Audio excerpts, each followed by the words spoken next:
नमस्कार। आप देख रहे हैं शलमबेरी समाचार। मैं हूं आपके साथ फजल अब्बास। आज की ताजा खबरों के साथ हाजिर हूं मैं आपके पास। देखते हैं आज की खास खबरों पे एक नजर।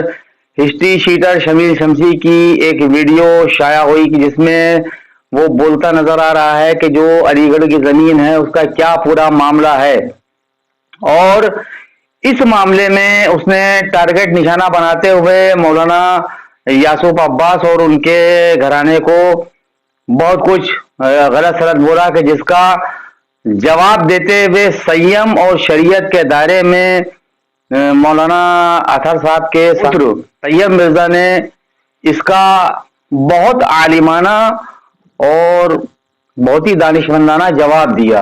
अब हम आगे चलते हैं और दिखाते हैं शमीर शमसी की वो वीडियो। हजरात, यासूफ अब्बास की जानिब से एक बहुत ही धोखा देने वाली एक खबर जारी करी गई फर्जी तौर पे। वो सिर्फ इसलिए कि उनकी बौखलाहट जग जाहिर है, क्योंकि उनके खिलाफ मुकदमा मैंने कर दिया है। उनकी भाभियों का अपॉइंटमेंट रुकने की नौबत है। एक भाभी का तो रुक ही चुका है, दूसरी भाभी का भी अपॉइंटमेंट खत्म होने के कगार पर है, और तमाम जो उन्होंने अपॉइंटमेंट के पैसे वसूले हैं वो सब खत्म होने के कगार पर हैं। मैं आपको बताता चलूं, इस सिलसिले में एक इन्होंने खबर जारी की कि मौलाना कल्बे जवाद साहब ने अलीगढ़ में कोई एक ज़मीन बेची है। तो मैं आपको बता दूं कि हाँ, ज़मीन ज़रूर बेची है मौलाना कल्बे जवाद साहब ने, लेकिन वो ज़मीन वक्फ की नहीं, उनकी ज़ाती मिल्कियत जो मौलाना कल्बे आबिद साहब के नाम से खसरे में दर्ज थी।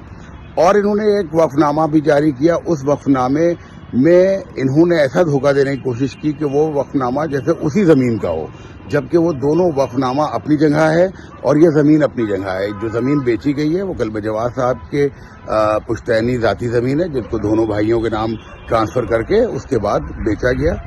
उसी तरह से जिस वक्फनामे को डाला गया वो वक्फनामा कोई और वक्फनामा है, ना कि उस ज़मीन का। तो ये धोखा देने वाली हरकतों से बाज आइए, बराए करम, और वक्फ की लड़ाई में शाना बशाना हो जाइए। कहीं भी वक्फ की कोई भी मिल्कियत पर अगर कोई कब्जा कर रहा है तो सामने आइए बराए करम। जिस तरह से हम शिया कॉलेज के पीछे पड़े, आपको वक्फ के पीछे पड़ना पड़ेगा और आपको वक्फ की लड़ाई में मेरे साथ आना पड़ेगा। अब उसके जो जवाबात दिए गए हैं उन जवाबात को सुनवाते हैं अबू तैयब मिर्जा की जबानी। दूसरा सवाल ये उठता है कि ये जमीन अगर से कल्बे आबिद साहब की है तो कल्बे जवाद साहब की बहनों का हिस्सा कहां है? उनकी बहनों का हिस्सा कहां गया? जो कल्बे नकी साहब ने और कल्बे जवाद साहब ने मिलकर बैनामा किया, तो जिसमें उनकी 3 बहनें हैं, तो 3 बहनों का जो है वो हिस्सा जो है ना ही उस सेल डीड में उनका बहनों का मुख्तारनामा लगा है। उन बहनों का मुख्तारनामा नहीं लगा है, उन बहनों का जो है कोई जिक्र नहीं है सेल डीड में। तो क्या उनकी बहन, उन्होंने अपनी बहनों का हिस्सा गस्ब कर लिया? कल्बे जवाद साहब ने और कल्बे नकी साहब ने, 2 भाइयों ने मिलकर अपनी बहनों का हिस्सा, जो शरी हिस्सा है, मान लिए कि 2 हिस्से लड़के के हैं और 1 हिस्सा लड़की का है, तो इस तरीके से अगर से शरी तौर पे देखें तो 7 हिस्से लगते हैं कि 4 हिस्से भाइयों के लगेंगे और 3 हिस्से बहनों के लगेंगे। तो 3 हिस्से जो है वो क्या दोनों भाइयों ने गस्ब कर लिए? ये सवाल है। अगर से पुश्तैनी जमीन है और कल्बे हुसैन साहब क़िबला के नाम है और कल्बे सादिक साहब भी उसके वारिस हैं, और उनके इंतकाल के बाद पुश्तैनी जमीन है, जैसा कि ये कह रहे हैं कि पुश्तैनी जमीन है, तो पुश्तैनी जमीन में भी क्या कल्बे आबिद साहब अकेले वारिस हुए और उसका हिस्सा जो है कल्बे सादिक साहब को, कल्बे मोहसिन साहब को, या खुद शमीर शमसी की वालदा का हिस्सा वो उन्होंने छोड़ दिया? वो 1 करोड़ 60 लाख रुपए जो पेपर पे रकम दिखाई गई, वो पैसा जो लिया जा रहा है, जो पेपर पे कुछ है वो पीठ पीछे कुछ है, वो करोड़ों रुपए का सौदा हो रहा है। तो वो करोड़ों रुपए आप इतने बड़े दानी, इतने बड़े कैसे हो गए कि आपने जो है वो एक तरफ जो है वो कल्बे सादिक साहब के बच्चों के लिए आप जो है तलवारें खींचे में हैं और दूसरी के वालिद के नाम जमीन है, तो आप बहनों के हक के गासिब हैं। अगर से पुश्तैनी जमीन है तो आप अपने चचाओं की औलादों के हक के जो है वो गासिब हैं। और जैसा कि पूरा अलीगढ़ जानता है कि ये जमीन वक्फ की थी, और उस दौर में वक्फ में आज भी जो मुतवल्ली होता है उसका नाम खतौनी पे, खसरे पे दर्ज होता है।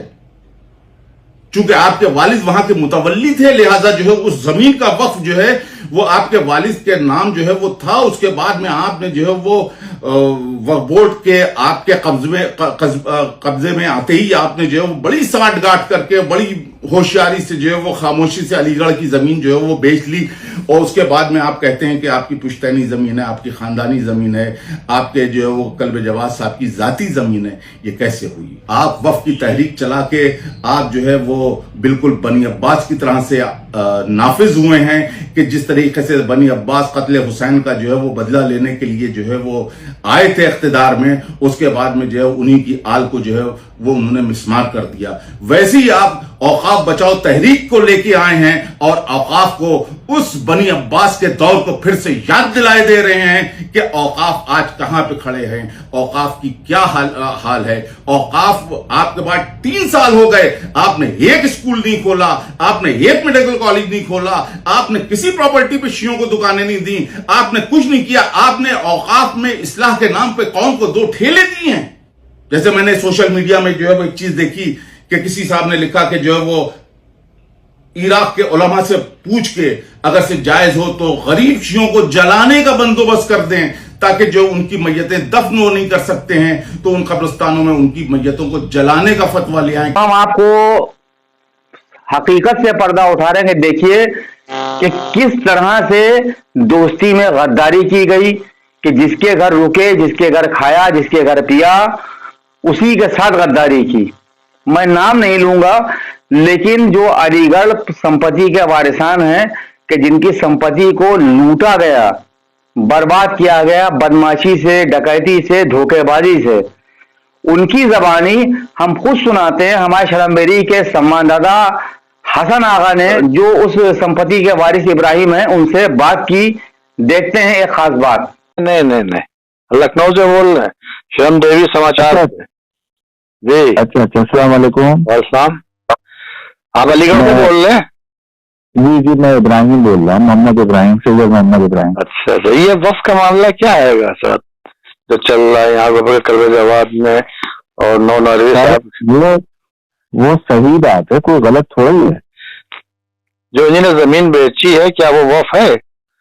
बिल्कुल वक्फ है साहब। और मुतवल्ली उसका कौन है?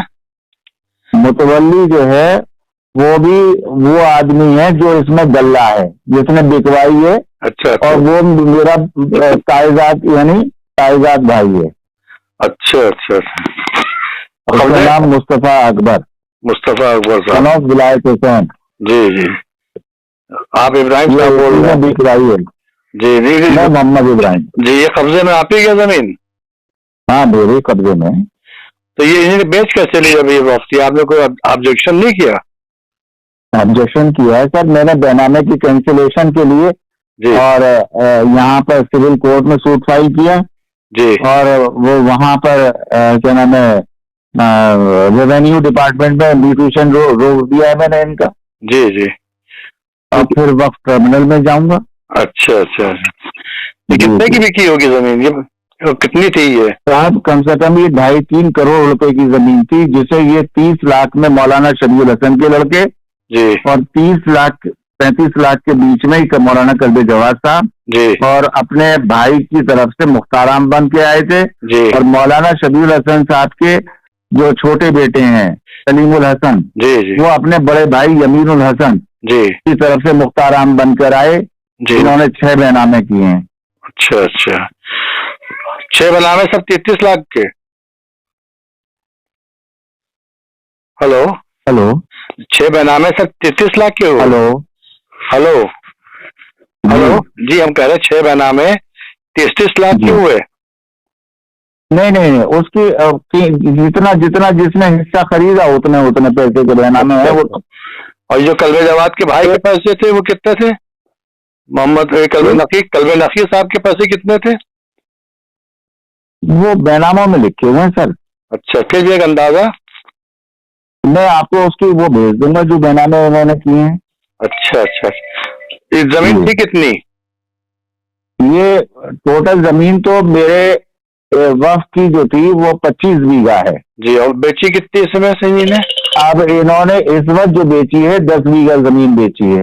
10 बीघा बेच दी, रजिस्ट्री कर दी। रजिस्ट्री कर दी साहब।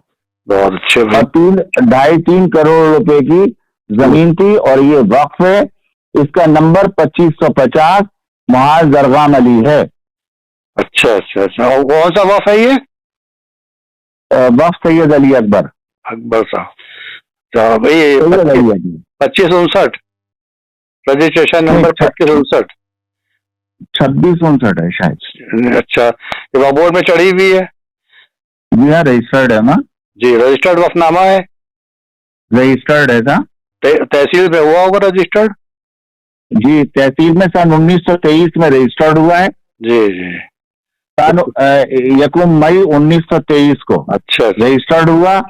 वो मेरे परदादा ने वक्फनामा किया था। जी जी और उसके बाद जो है मेरे दादा ने जी अली असगर साहब ने उस बैनामे को एक्सेप्ट करते हुए जी। सन 46 में फिर उसको किया और उसको जो है अपने दोनों ये तो क्लियर हो गया कि ये वक्त में चढ़ी हुई है जमीन और इनको ये जमीन नहीं बेचना चाहिए थी। नहीं बेचनी चाहिए, बिल्कुल नहीं बेचना चाहिए था ना। यही है ना कि वक्त ये तो कहते हैं वक्त बचाने, हम निकल नहीं तो खुद वक्त बेच रहे हैं।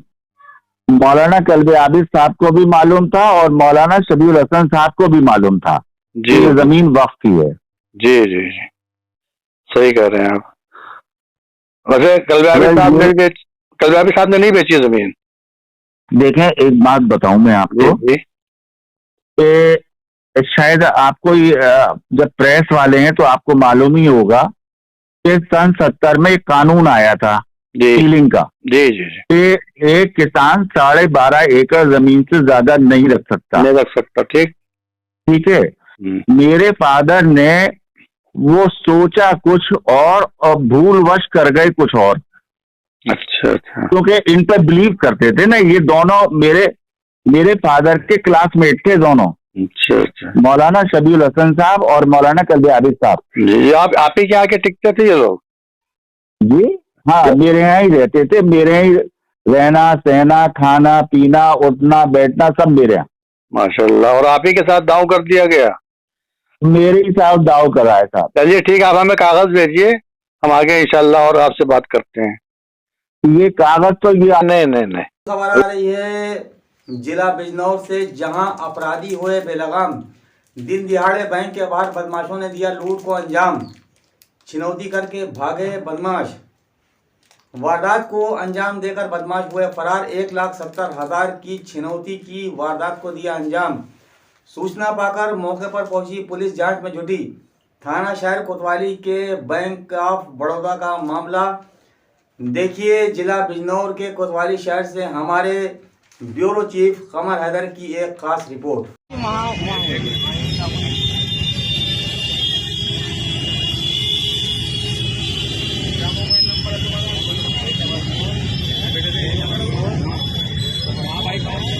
हमारी अपडेट कैसी लगी हमें जरूर बताएं। देखते रहिए शर्म मेरी समाचार। नमस्कार, जय हिंद।